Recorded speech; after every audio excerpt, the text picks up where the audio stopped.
গ্রামারের এই পার্টটাতে কার সমস্যা নাই একটু বলো তো। দেখো, as soon as, as long as, until, till নিয়ে যত ঝামেলা আছে আজকে আমি শর্টকাটে দেখায় দিব, তোমরা জাস্ট একটু আমাকে সময় দাও। এখানে আমরা যদি এই স্ট্রাকচারটা ভালো করে দেখি, এই যে একটা ম্যাজিক টেকনিক, জাস্ট এইটা দেখলে আমরা সবকিছু উত্তর করে ফেলতে পারবো। দেখো, as soon as, as long as, until বা টিল, এদের পূর্বে যদি পাস্ট ইনডিফিনিট থাকে, আই মিন বি টু থাকে, তারপরেও কি হবে? পাস্ট ইনডিফিনিট বা বি টু হবে। এটা একটা রুল শেষ।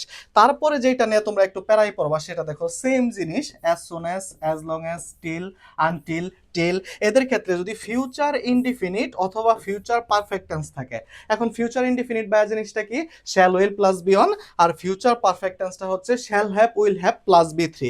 তারপরের অংশটা কি হবে? Future indefinite tense, sorry present indefinite tense. Okay, তাহলে আমরা একটু দেখে নিই। আমরা যদি একটু প্রশ্ন সলভ করি তাহলে জিনিসটা আরো সলভ হয়ে যাবে। দেখো, I opened the door as soon as I dash the bell, এটা 25তম বিসিএস এ আসা একটা কোশ্চেন। এখানে ওপেনটা আসলে কি? ওপেন হচ্ছে বি টু, তার মানে এই পাশেও হবে কি? বি টু, তুমি বুঝা গেছো। তাহলে এখানে বি টু কোনটা আছে? এখানে বি টু হচ্ছে ডি নাম্বার। তারপরের কোশ্চেনটা যদি দেখি, এটা 23তম বিসিএস এ আসা একটা কোশ্চেন। উই ওয়াইটেড, আমরা পাইয়া গেছি এখানে কি পাইছি ভাইয়া? বি টু পাইয়া গেছি, তাহলে এই পাশেও কি হবে? বি টু, তাহলে টু কপ হবে উত্তর। তারপরেরটা যদি দেখি তাহলে আমরা জিনিসগুলো আরো ক্লিয়ার করতে পারবো।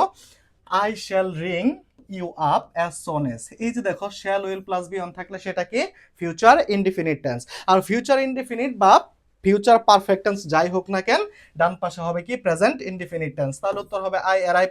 তারপর একটা stay here until I dash, এটা একটা ফিউচার সেন্সে বোঝাইছে, তাহলে এটা ডান পাশে কি হবে? কুমিল্লা ইউনিভার্সিটিতে, খুলনা ইউনিভার্সিটিতে আসা একটা কোশ্চেন, ডান পাশে হবে কি?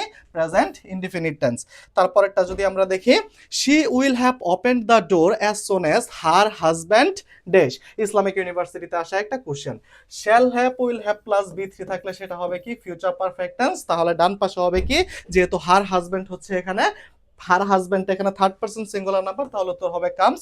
তারপরেরটা দেখি, I shall wait, shall will plus V one মানে কি? ফিউচার ইনডিফিনিট টেন্স, তাহলে ডান পাশে হবে কি? প্রেজেন্ট ইনডিফিনিট টেন্স, তাহলে উত্তর হবে কাম। ওকে, আমরা খুব ভালো করে একদম A to Z সবকিছু শিখে গেলাম। আশা করি আজকের পর থেকে কেউ ভুল করবে না। থ্যাংক ইউ সবাই।